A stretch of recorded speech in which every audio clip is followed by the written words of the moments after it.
संत शिरोमणि आचार्य गुरुवर श्री विद्यासागर जी महाराज की जय।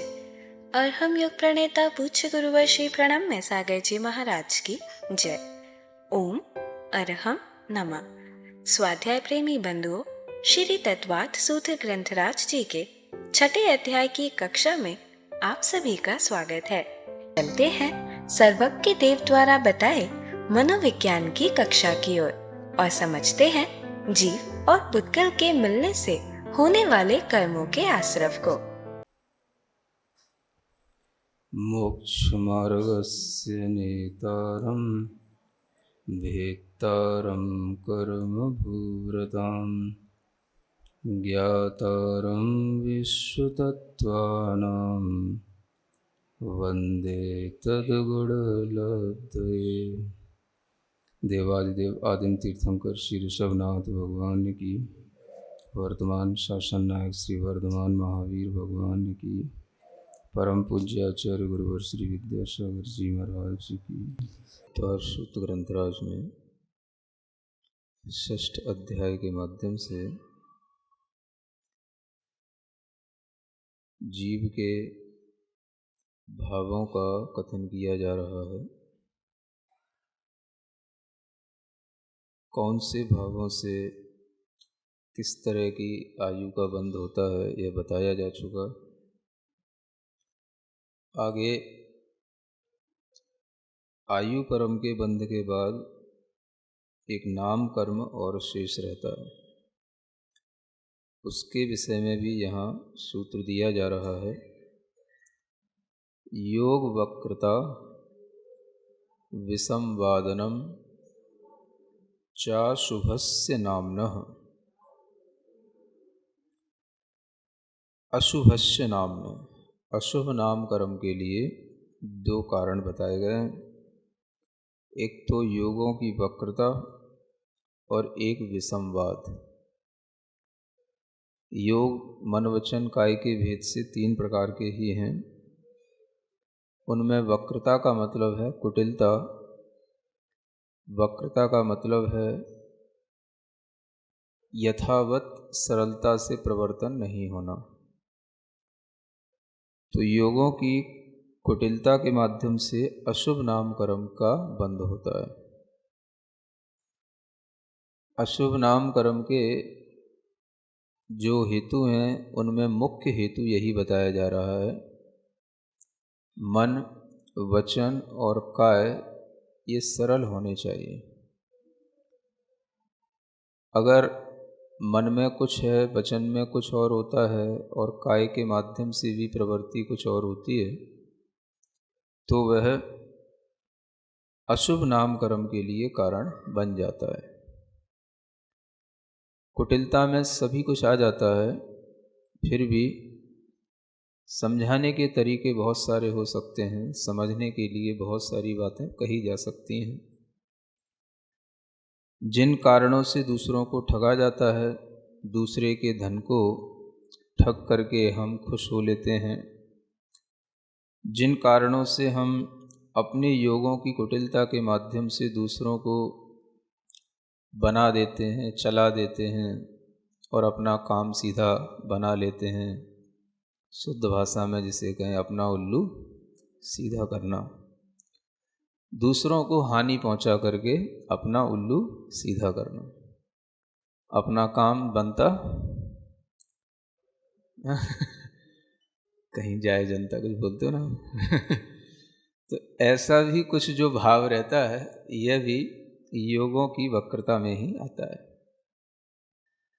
नाप तौल घटती बढ़ती करना, तरह तरह से धन को इकट्ठा करने के लिए भी अनेक तरह के उपाय करना, और उन उपायों में यह भी नहीं गिनना कि जो धर्म के तरीकों से दिया हुआ धन आदि होता है उसको भी जो ग्रहण करता है वो भी योगों की वक्रता में ही कहा जाता है।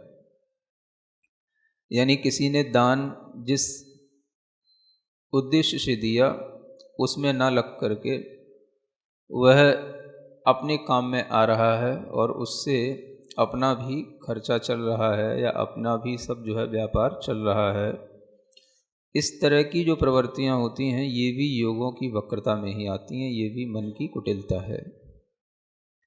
इस कुटिलता के माध्यम से भी अशुभ नाम कर्म का बंध होता है।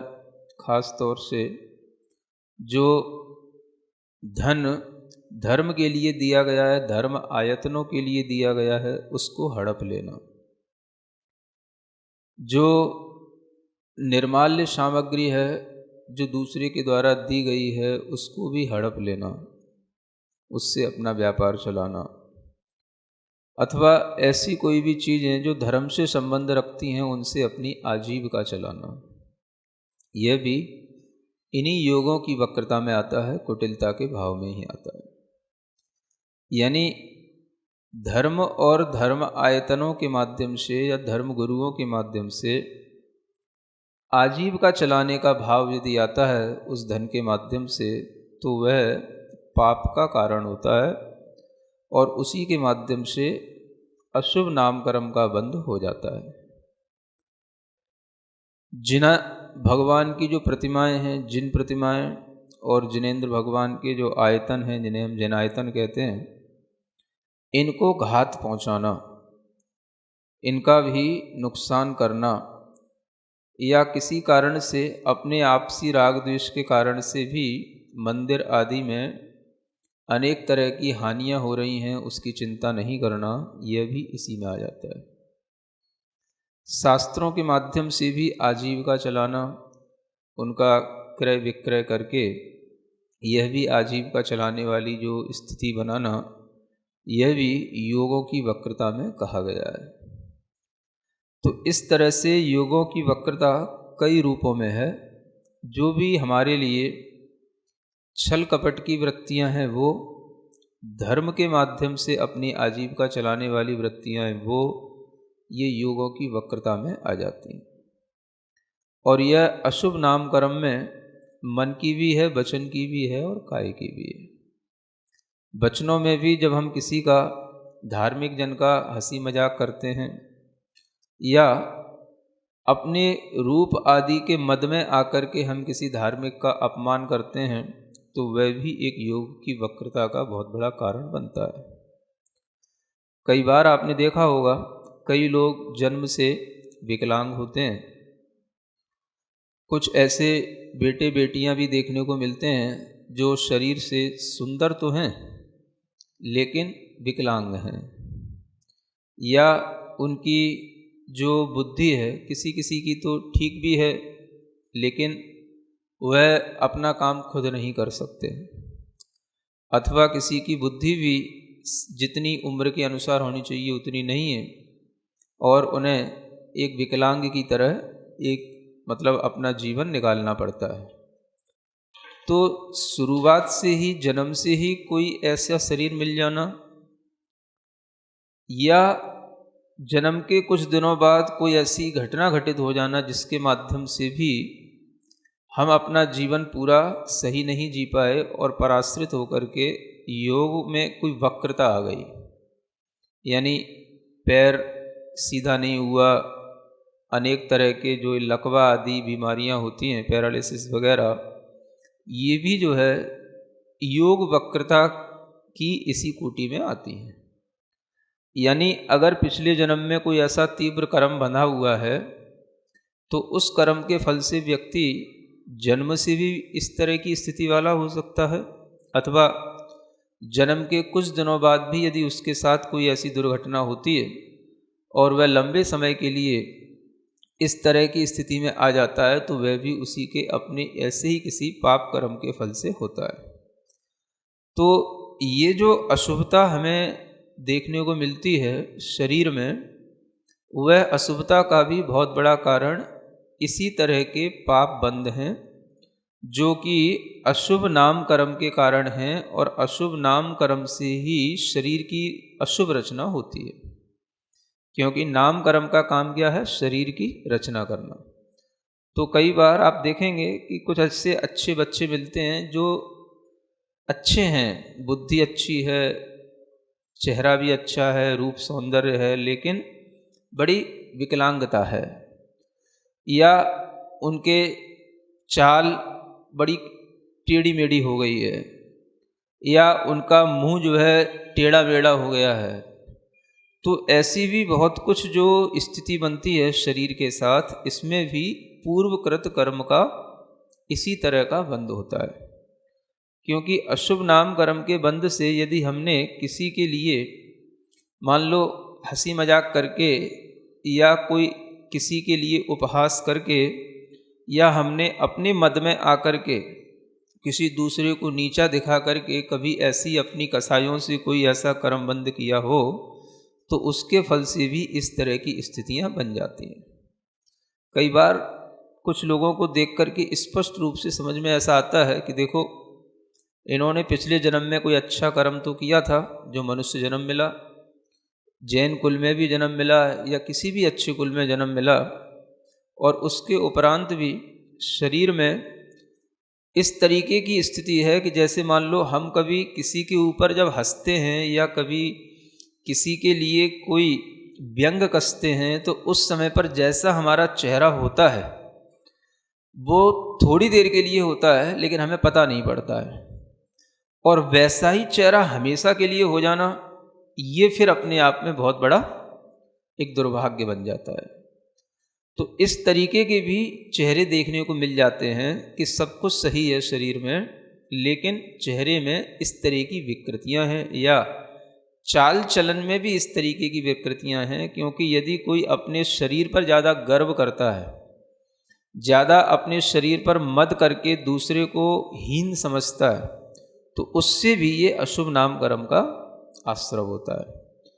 तो यह एक शरीर की जो संरचना जिसके लिए सही नहीं मिलती, उनके अंदर ये पाप कर्म का फल देखने को मिलता है, और ऐसा अक्सर बहुत जीवों में मिलता है। और ये सब पाप कर्म का बंध अपने ही अशुभ मन वचन काय से या मन वचन काय की कुटिलताओं से बंध जाते हैं। हंसी मजाक में कई बार एक बचपन जैसी हंसी मजाक होती है और कई बार जानबूझ करके होती है। तो हंसी मजाक में भी जो हम बुद्धिपूर्वक किसी के लिए कोई व्यंग कसते हैं, किसी को नीचा दिखाने के लिए अपनी कुटिल वृत्तियां अपनाते हैं, या अपने हाव भाव शरीर के एक्सप्रेशन किसी भी तरीके के टेढ़े मेढ़े करके उस सामने वाले की मजाक बनाते हैं, तो हमारे भी फिर ऐसे ही कर्मों का बंध हो जाता है कि हम जैसे हाव भाव अभी कर रहे हैं वो अगले जन्म में हमेशा के लिए हो जाते हैं। ये एक विज्ञान है जिसके माध्यम से हमें इस तरह के फिर शरीर को ढोना ही पड़ता है, और वह हमें कर्म के फल से वैसा शरीर मिलता है। तो उसमें मुख्य कारण हमारे पूर्व जन्म के योग की वक्रता से बंधा हुआ भाव ही होता है। तो इसको योग वक्रता समझना। मंदिर के धन आदि के विषय में भी आचार्यों ने कहा है कि निर्माल्य द्रव्य का कभी सेवन नहीं करना चाहिए, और इसके माध्यम से भी ये अशुभ नाम कर्म का बंध होता है। इसी तरीके से दूसरा एक चीज़ है विषम वादनम। ये तो योग वक्रता है, और ये योग वक्रता और विषम वादनम में मुख्य अंतर यह है कि योगों की वक्रता तो स्व के लिए होती है, जो स्वयं स्वाधीन होकर के की जाती है। विषम वादन का मतलब होता है अन्यथा प्रवृत्ति कराना। हम किसी भी जीव को जो सन्मार्ग के रास्ते पर है उससे उसको बिचका करके, उसे हम भटका करके कोई दूसरे विपरीत मार्ग पर लगा देते हैं, मिथ्या मार्ग पर लगा देते हैं। तो यह अन्यथा प्रवृत्ति जो हुई, ये दूसरे के लिए जो हमने की, यह विषमवाद कहलाता है, और इसके माध्यम से भी अशुभ नाम कर्म का आश्रय होता है। तो विषम वादनम में मुख्यतः है दूसरे के साथ किए गए एक दुर्व्यवहार की, अथवा जो सही मार्ग पर चल रहा है उसको उस मार्ग से हटाने की, अथवा किसी के साथ में इस तरह का वाद विवाद करना कि जो गलत है उसको सही बना देना और जो सही है उसको गलत सिद्ध कर देना। इस तरह का जो विषमवादन होता है यह भी अशुभ नाम कर्म के आश्रव का कारण होता है। कई बार आप देखते हैं लोग सही चीज़ों को गलत ठहराते हैं और गलत को सही कर देते हैं। जैसे कि अंडा शाकाहारी होता है ना, तो अंडे को सही बनाने के लिए तर्क वितर्क ज्ञान देना, और जो सब्जियां हैं, वनस्पतियां हैं, वो भी जीव हैं, वो भी जो है मांसाहार ही है या उसमें कोई अंतर नहीं है, इस तरीके के कुतर्क सामने ले आना और इस माध्यम के द्वारा दोनों ही चीज़ों में बिल्कुल विपरीतपना ले आना। यानी आदमी शाकाहार को छोड़ के मांसाहार करने लग जाए और वह मांसाहार की शाकाहार के रूप में प्रस्तुति कर दी जाए। ये सब भी विषमवादन कहलाता है। विषमवाद का मतलब लड़ाई झगड़ा नहीं है। विषमवाद का मतलब है अपने कथन से दूसरे को अन्यथा प्रवृत्ति करा देना। व्यक्ति सही रास्ते पर चल रहा है, धर्म कार्य कर रहा है, उसको बिचका देना। क्या होता है धर्म करने से, क्या होता है मंदिर जाने से, क्या होता है आलू छोड़ने से, क्या होता है रात में भोजन त्याग करने से, क्या होता है पूजा विधान करने से। इस तरह से कुतर्क उपस्थित करके उसको जो है धर्म मार्ग से अरुचि पैदा करा देना। और क्या करना, चल मेरे साथ चल। तो कहाँ चल तुझे पिक्चर हॉल ले चलते हैं, तुझे पार्क में घुमाने ले चलते हैं, तुझे वहाँ चौराहे पर ले चलते हैं, उस होटल में ले चलते हैं, ये कराना। तो अन्यथा प्रवृत्ति हो गई। तो सन्मार्ग से हटा करके उसे दुर्मार्ग में लगा देना, यह विषमवाद के रूप में बताया जाता है। यह भी अशुभ नाम कर्म के आश्रव का कारण होता है। तो इस तरह से यहाँ पर दो ही कारण प्रमुख रूप से बताए हैं और इसी में सब कुछ गर्भित हो जाता है। जो हमारे मन में अपने लिए कुटिलता का व्यवहार है और दूसरे के साथ कुटिलता का व्यवहार है, वो दोनों ही इन दो अर्थों में आ जाते हैं। आगे आचार्य कहते हैं तद विपरीतम शुभस्य। अब इसी के जो विपरीत है वो शुभ नाम कर्म का आश्रव का कारण है। तो विपरीत में योगों की सरलता, किसी को अपनी मन वचन काय की प्रवृत्तियों से सन्मार्ग से नहीं हटाना, धर्म मार्ग पर लगाए रखना और हमेशा जो गुणीजन हैं उनका आदर करना, सम्मान करना, अपने मन वचन काय की प्रवृत्तियों को इतनी सरल रखना कि हम अपनी आत्मनिंदा कर सकें और दूसरे की प्रशंसा कर सकें। ये शुभ नाम कर्म के आश्रव के कारण होते हैं। जो अपनी आत्मनिंदा करे और दूसरे की गुणों की प्रशंसा करे, हाँ, वो शुभ नाम कर्म के आश्रव के कारण है। और अशुभ नाम कर्म में जो अपनी तो प्रशंसा करे और दूसरे की निंदा करे, तो यह भी अशुभ नाम कर्म के आश्रव का कारण होता है। तो सम्यक दृष्टि जीव का भी यही लक्षण बताया जाता है शास्त्रों में। कार्तिकेय अनुप्रेक्षा आदि ग्रंथों में बताया गया है कि अप्पाणम निंदंतो, जो सम्यक दृष्टि है वो हमेशा अपनी तो निंदा करता है। निंदा किस सेंस में कि मेरे पास तो कुछ भी नहीं है, मुझसे भी बड़े बड़े गुणवान, ज्ञानवान, चरित्रवान, रूपवान, धनवान, वैभववान लोग हो चुके हैं, हमारे पास है ही क्या है। तो वह अपनी निंदा करता है। अगर उसके अंदर कभी मद आ भी जाता है या मद का भाव नहीं आए, इसलिए वो हमेशा अपनी निंदा करता है। भगवान मैं तो पाप में ही लगा हुआ हूँ, इतना जान करके भी, ज्ञान धारण करके भी मैं अपने पाप को नहीं छोड़ पा रहा हूँ, मेरा मन पवित्र नहीं हो पाता है। इस तरह से जो अपनी निंदा करता है वो अपने को पापों से बचा लेता है, वो सरल होता है। क्योंकि जो आत्मनिंदा करेगा उसमें सरलता आएगी। कठोर व्यक्ति आत्मनिंदा नहीं कर सकता। कठोर व्यक्ति तो अगर गलत भी हो गया है तो उस गलत को भी सही ठहराने की कोशिश करता है। और जो सरल व्यक्ति होता है उसको कभी अगर गलत हो जाता है तो उससे तुरंत अपनी गलती मान लेता है और दूसरों के समक्ष भी स्वीकार कर लेता है और अपनी भी आत्मनिंदा करता है। यह सरलता का सबसे बड़ा गुण बताया गया है। तो जिनके लिए शुभ नाम कर्म का आश्रव होता है वो हमेशा दूसरों के गुणों की प्रशंसा करते हैं। अपने अंदर मद पैदा न हो इसलिए वह अपनी आत्मनिंदा करते हैं। और किसी भी तरह से यदि उनमें भी कुछ गुण होते हैं और उन गुणों के माध्यम से भी उनकी कोई प्रशंसा होती है तो भी उस प्रशंसा में वो रस नहीं लेते हैं। यह सम्यक दृष्टि जीव के लक्षण कहे गए। यही जो है शुभ नाम कर्म के आश्रव के कारण भी बनते हैं। तो किसी को भी ना तो विपरीत मार्ग पर चलाना और अगर चल रहा है तो उसको उल्टा रोकना, समझाना, उसे सन्मार्ग पर लगाना, ये अपने आप में ऊपर वाले कारण से विपरीत कारण हो जाता है। तो इसी को यहाँ पर शुभ नाम कर्म के आश्रव का कारण कहा गया है, जिससे कि हमारा शरीर जो है मुख्य रूप से शुभ या अशुभ रूप जो बन रहा है, दिखाई दे रहा है, बना हुआ है, इसमें भी हमारे ही पिछले कर्मों के ये भावों का योगदान है, ये समझ लेना चाहिए। तो इस प्रकार से नाम कर्म के आश्रव के कारणों का भी यहाँ पर व्याख्यान पूर्ण हो जाता है। फटे अध्याय जैसे जटिल विषय को सुनकर मन में शंकाएं आना स्वाभाविक है। हमारे द्वारा दिन भर में किए गए कार्यों से असंख्यात कर्मों का आश्रव होता है। उसे अच्छे से समझने के लिए हमें प्रयत्नशील रहना चाहिए। यदि जैन साइकोलॉजी संबंधी कोई भी प्रश्न आपके मन में स्पष्ट नहीं है, तो बिना किसी विलंब के आप अपनी शंकाओं को मुनिश्री तक पहुंचा सकते हैं, क्योंकि आश्रव के कारणों को समझना हम सभी के लिए अति आवश्यक है। अपनी शंकाएं भेजें go.arham.yoga/ttv शंका पर या QR कोड को स्कैन करें। ओम अरहम नमः। तो चलिए आज की कक्षा का एक क्विक रिवीजन कर लेते हैं।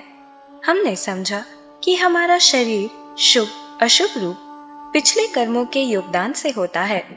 सूत्र 22 में हमने अशुभ नाम कर्म के बंध के कारण योगों की वक्रता और विसंवाद को जाना। वक्रता यानी कुटिलता, मन वचन काय का सरल नहीं होना, इनसे अलग अलग प्रवृत्ति करना, दूसरों को हानि पहुंचाकर अपना उल्लू सीधा करना, नाप तोल घटती बढ़ती करना, अधार्मिक तरीके से धन प्राप्ति करना आदि। सभी योगों की वक्रता मन की कुटिलता में आती है। खास तौर से धर्म आयतनों, धर्म गुरुओं या शास्त्रों के माध्यम से आजीविका चलाना भी कुटिलता है और पाप का कारण है।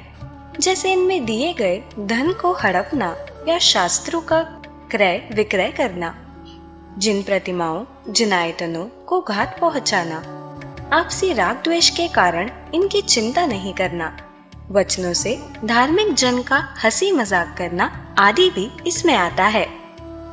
हमने जाना कि अशुभ नाम कर्म से ही शरीर की अशुभ रचना होती है और इसका बहुत बड़ा कारण पूर्व में बंधे अशुभ नाम कर्म होते हैं, जैसे अच्छे बच्चे का विकलांग होना, बुद्धि कम होना या मुंह टेढ़ा मेढ़ा होना आदि।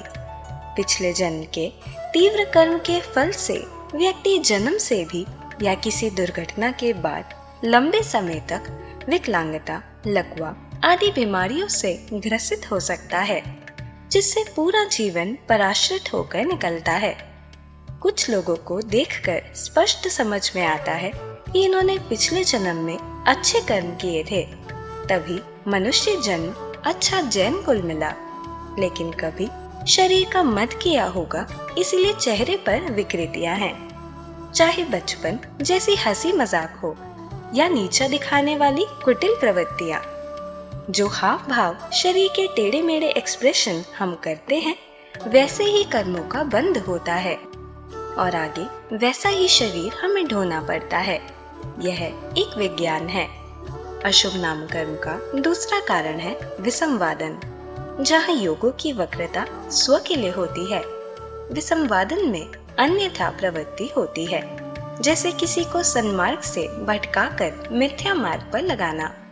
इसमें मुख्यता है दूसरे के साथ किए गए दुर्व्यवहार की सही मार्ग से हटाने की, वाद विवाद करके गलत को सही या सही को गलत सिद्ध करने की, जैसे अंडे को शाकाहारी होने के या वनस्पति के मांसाहार होने के कुतर्क देना। विसंवाद में लड़ाई झगड़ा नहीं है, बस अपने कथन से दूसरे को अन्यथा प्रवृत्ति कराना है। व्यक्ति को धर्म कार्य से बिचकाना है, जैसे धर्म करने से आलू छोड़ने से क्या होता है, ऐसे कुतर्कों से उसमें अरुचि पैदा करना, उसे पिक्चर हॉल आदि में घुमाने ले जाना। मन में अपने लिए और दूसरों के साथ कुटिलता का व्यवहार ही अशुभ नाम कर्म के आश्रव के दो प्रमुख कारण हैं। सूत्र 23 में हमने जाना कि इसके विपरीत योगों की सरलता किसी को अपनी प्रवृत्तियों से सन्मार्ग से नहीं हटाना आत्मनिंदा और दूसरों के गुणों की प्रशंसा करना आदि से शुभ नाम कर्म का आश्रव होता है। शास्त्रों में सम्यक दृष्टि का भी यही लक्षण बताया जाता है। कार्तिक अनुप्रेक्षा ग्रंथ के अनुसार सम्यक दृष्टि हमेशा अपनी निंदा करता है, जैसे हे भगवान, मैं तो ज्ञान लेकर भी पाप नहीं छोड़ पा रहा हूँ आदि। हमने जाना कि आत्मनिंदा करने से सरलता आती है। सरल व्यक्ति दूसरों के समक्ष भी अपनी गलती स्वीकार कर लेता है, लेकिन कठोर व्यक्ति आत्मनिंदा भी नहीं कर पाता।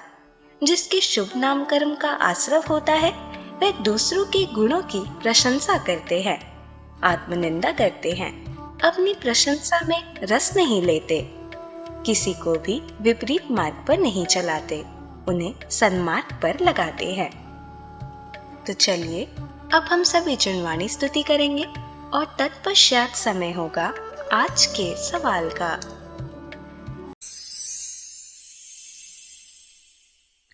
सिरिजिणवाणी जग कल्याणी जग जन मदतम मोहरी जनमण हारी गढ़हर हारी जम जरा भव रोग हरि तिथ्य राणम दिव्य झुणिम जो पढ़ई सुणई मय्ये धारई राणम सौख मणंतम धैर्य सासद मोक्ष पदम पावई सासद मोक्ष पदम पावई।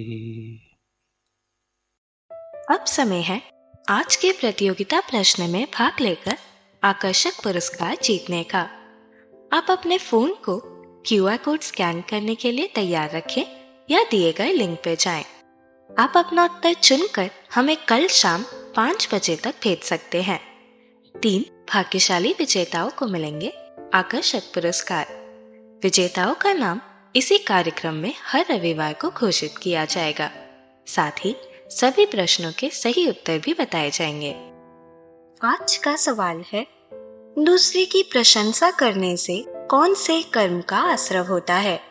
शुभ गोत्र कर्म, अशुभ गोत्र कर्म, शुभ नाम कर्म, अशुभ नाम कर्म। अध्याय 6 की कक्षा 24 के आज के सवाल का सही उत्तर है 84,000 वर्ष। अगर आप किसी कारणवश कोड को स्कैन ना कर पाए हों तो आप क्लास की वेबसाइट पर जाकर भी उन्हें अटेम्प्ट कर सकते हैं। इस लिंक पर जाएं या QR कोड को स्कैन करें।